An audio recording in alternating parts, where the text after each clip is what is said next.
Well guys, we finally made it. Absolute Batman 15, the Joker issue. To think that we got back-to-back issues that are the most anticipated in the entire series is kinda wild to think about. Absolute Batman might be the only time I've been hyped for a monthly release. The covers for this issue in particular have been straight up insane as well. I knew this man was a devil, but damn, what are they putting in that absolute Gotham water to have bro looking like this? I made a mistake editing this video late at night, so I generally might not sleep. We start off with Alfred telling Bruce that it's time. He's held off telling him about this man for too long. But now, he needs to tell Bruce about him. And Bruce is like, alright, I'm ready. Who is he? Alfred says that's a funny thing, because he's been chasing this man for 3 years, and he still doesn't know what's real and what's fake. Mind you, this guy is a super secret government agent with eyes in places the sun don't shine. And even he has no idea who this guy is. Some things make sense, and some things don't add up at all. Bruce questions what he means by this, and then Alfred wants to start talking about his islands. Hold up.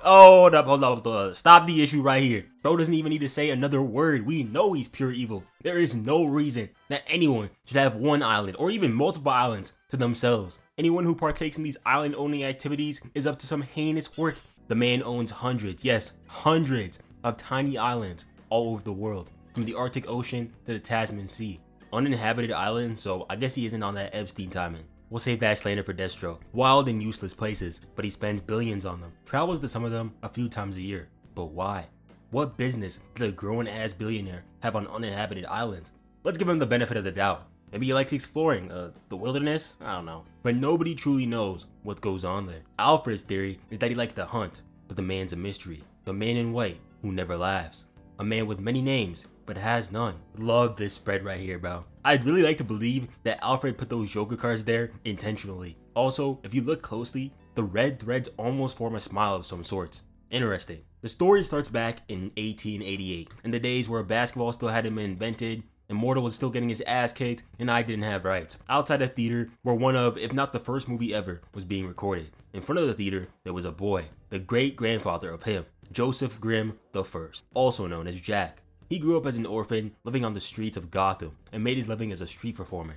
Dude was out here juggling skulls and bones, and everyone thought this shit was hilarious. Absolute Gotham needed to go since day one, bro. Nuke the whole generation. But the kid was good. The best around. You could hear the laughter from his performances for blocks. But the kid himself never so much as chuckled. As his reputation grew, so did his wealth. He brought his clown act to a place called Vaudeville.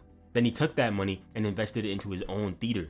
Just kidding. Or as Batman says, JK. From there, he invested in silent pictures. The competition was fierce, but that boy Jack made sure to prevail by making everyone laugh the loudest. I like his style. By the age of 40, he had already made a fortune, becoming one of the Gotham elite, joining the Five Gates Club, the Slaughter Select, and more. What type of group name is the Slaughter Select? Sounds like an O-Block gang or something, right? Scott Snyder really loves the word slaughter. Even though he was rich and famous, he was never one for the spotlight himself, remaining in the shadows. There are no photos of him, no interviews, not even records. In fact, the only proof of his existence is in the shows that he produced and his charities. This dude was a major philanthropist. This dude was a major philanthropist, but you never see his name on anything. But he was especially devoted, and make sure to take note of this, to children's causes. Hell no! Wrap this shit up like a breakfast burrito. Self-made billionaire who owns private islands and dedicates his earnings to the causes of children? You couldn't even try to find someone as guilty as this. Red flags everywhere.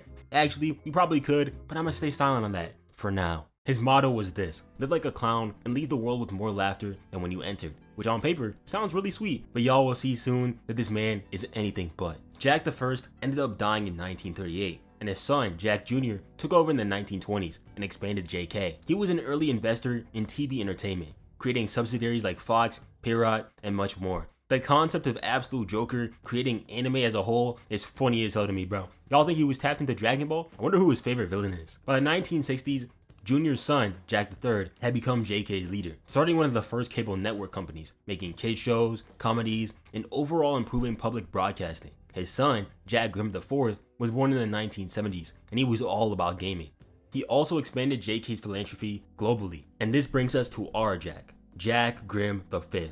Young, smart, handsome, and the most successful Grimm yet. He was one of the first to invest into online gaming and a primary backer for GPUs. And even crazier, he's approaching trillionaire status. I don't think y'all understand how much a trillion is, bro. If you stacked up $1 billion in $100 bills and make it up to the Burj Khalifa. But if you stacked $1 trillion, it'd be 2.5 times as high as the ISS. But Bruce is still confused. All this talk about, ooh, Joker is so scary. He's even worse than Bane. But all we've seen is a man who made it out the mud as a billionaire and now uses his profits to help the world. What's so scary about that? And Alfred agrees. On paper, he isn't scary. The 5th chapter in a story about a family that made its fortune embracing their first love, the clown, helping Americans and others around the world smile and laugh. And sure, he may be a bit eccentric, having his own islands to hunt down big game, but hey, who wouldn't have their own private island to hunt down animals for fun? As Alfred says this, we see Jack going up against what seems to be a cougar. And look at those eyes.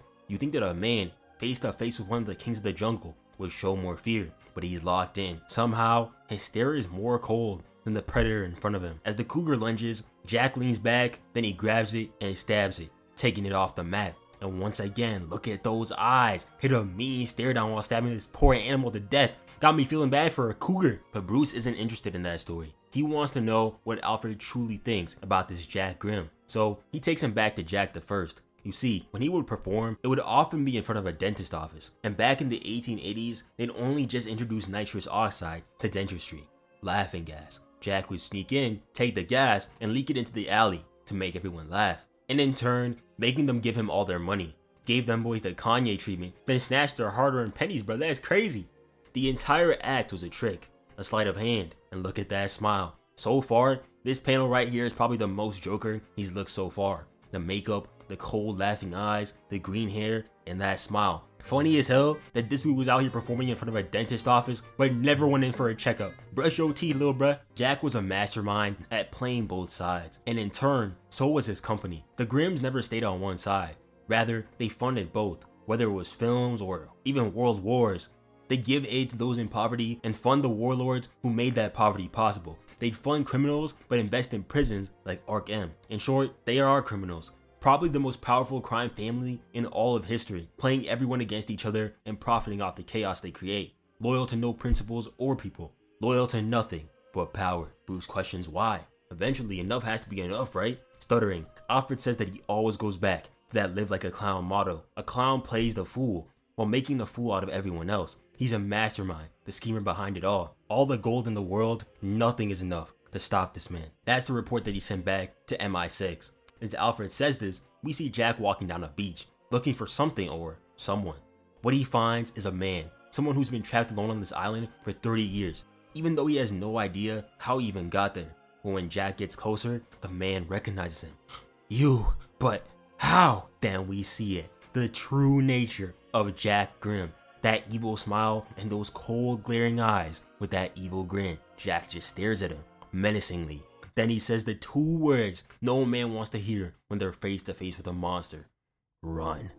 No, it can't be you, the man says as he tries to skedaddle. But peep Jack, hanging on his crossbow, he's just toying with him. There's no escape. There's no way out of this one. You're done. As this is happening, Bruce tells Alfred to tell him the truth.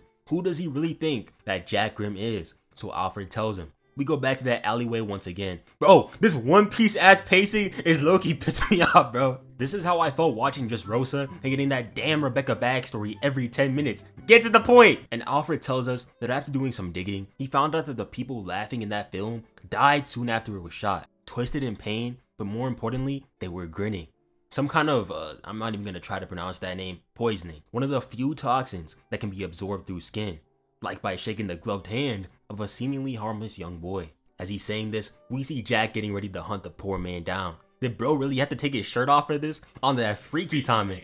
Talking about some, ready or not, here I come. Is he gonna come or come? I don't know, bruh. This man is definitely not surviving. Nigga hitting a light jog while his life is literally on the line. And as he says those last words, Jack turns into something else. Alfred continues to tell Bruce that the people who have encountered the Grimms over the years ended up with mysteriously bad deaths. Jumping off of bridges, boats, and straight up vanishing. Whether it was a business rival, a politician, or a reporter, you are not safe. Even one of Alfred's associates did an investigation on him and ended up dying in a boat crash. What does this mean? Bruce asks. Love how Bruce feels the exact same way we do while reading this issue. Bro keeps trying to press skip dialogue, but it's not working. Get to the point, bruh. Alfred says that it's a darker project. Records have shown that Grimm invested in some of the deadliest inventions in the past 100 years, from the bomb to bioweapons, viruses, and the records of the Grimms laughing during the tests. Only then would they laugh. As he says this, Jack shoots an arrow from his crossbow, piercing the man right above his foot. Bruce is getting impatient. What is he even trying to say? But Alfred keeps talking. What if those islands he has is where he puts them, his enemies? What if he just leaves them there for years until he feels like going after them? Even as he says this, Alfred can't believe the words coming out of his own mouth. It sounds insane, but at the same time, it's not far-fetched. What if the orphanages he was funding were for his own personal use? And look at this panel, bro. The eyes, bro. It's always the eyes. The red glint on the left and the green on the right. And peep the veins too. It's almost like he's using the venom. Alfred believes that Jack has found a way to use those children, their cells, to create some like terrible elixir. Go on, Pennyworth. Who is he? The clown. Its whole act is a cruel mockery of us, showing humanity is bumbling and stupid. The clown hates us. You'll find stories and myths and legends of this to be true. The clown is the predator, and we are the prey. The clown is death. The clown is... And oh my God, this page right here is insane. My God is the only correct statement to use right here, because what the actual fuck? This dude has 4 sets of teeth the size of pine cones, and look at that back. It seems like his power comes from him laughing. Earlier when he was searching for the man, you could see him trying to control it, but now he lets out a light chuckle, talking about some, I'd hate to see how powerful he'd get if he let out a full-blown belly laugh. And this next page right here, man, wow. First off, this man's face is frying me.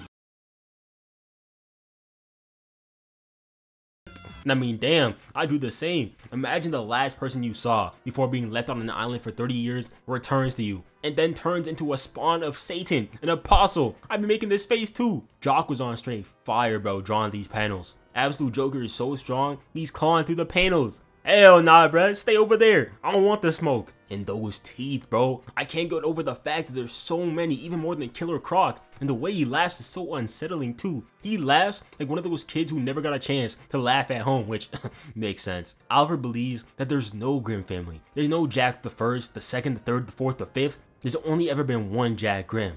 Him. Maybe it's science. Maybe it's some kind of dark pact. Maybe it's both. But he doesn't know. All he knows is that he is something terrible, beyond comprehension, a walking nightmare that stalks the earth. He's not a man who never laughs at anything, but a beast who is always laughing at us. And when you hear that laughter, it's already too late. So, who is he? Bruce questions, and Alfred answers, the Joker. Oh my God, guys, he said the thing! And holy shit, bro. This next panel, when he finally lets loose, is insane. Look at this shit.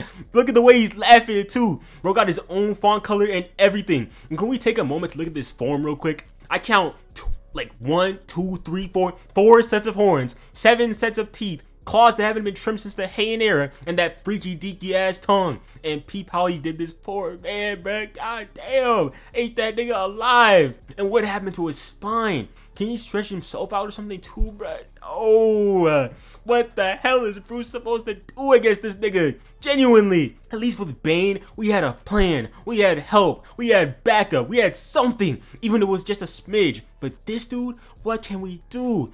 Dude's got an entire demonic form that he can control at will.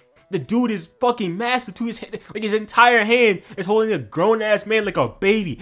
And I just look at him and I'm like, is it worth it? Being Batman?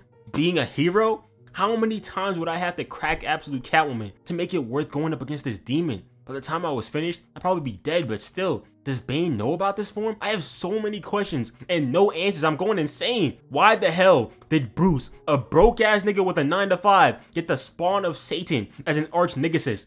Darkseid must have been smoking that premium pack while cooking up this bullshit, bruh. Cause good God almighty, this is wicked work. After hearing this, Bruce has heard enough. And like, duh, I would have looked after this bullshit too. He probably wouldn't have believed this a few months ago, but after what he's gone through at Arkham and against Bane, there's no doubt that this man is real, the Joker.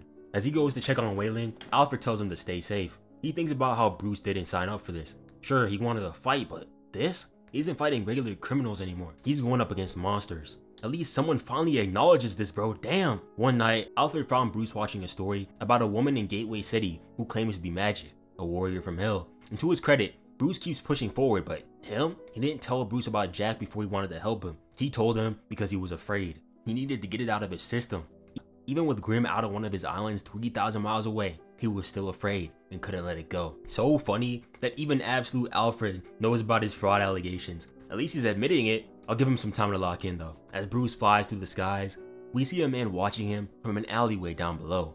And who was it? None other than Jack Grimm. Oh, bro, he's already got his eyes on Bruce. He's cooked. Hands in his pockets too, rocking those goofy ass 1880 suspenders. About to get fried by this man. If Bruce knows what's good for him, he'll hang up the cowl and get his mom the hell out of Gotham. Joker ends up making it back to his mega mansion. Bro's driving a nice ass car too. Isn't it ironic that he looks like mainline Bruce and has a butler that almost looks like Alfred? The butler asks if he's hungry, but the Joker says he already ate. Yeah, some poor guy got his soul snatched out of him today. Then he says that he has plans to make, so if he needs him, he'll be in his cave. And that's where the issue ends. First off, I think that Joker having Bruce's wealth, his fate, his looks, experience, and even his own Batcave is super cool. Bro has all the advantages in the world, and his own powers to boot. He's definitely going to be the final boss. Also, I wonder what this clock thing means. Could be something small, but you never know with Scott Snyder. Alright, so I did some research, and by did some research, I mean I googled it, but the time here is 10:47. And what's so special about this? Well, this is the exact hour and minute that Thomas and Martha Wayne died in Crime Alley. Wow. I don't know what Scott Snyder is cooking with this, but let me just say, I can't wait to feast on it. But yeah, that's it for this issue. This was an absolute banger that has me excited for what's to come with Batman and Joker. While this is the last absolute Batman issue for the year, we technically have one more coming in 2 weeks with that absolute Wonder Woman crossover. And y'all already know, I'll be there no matter what. So, see you then.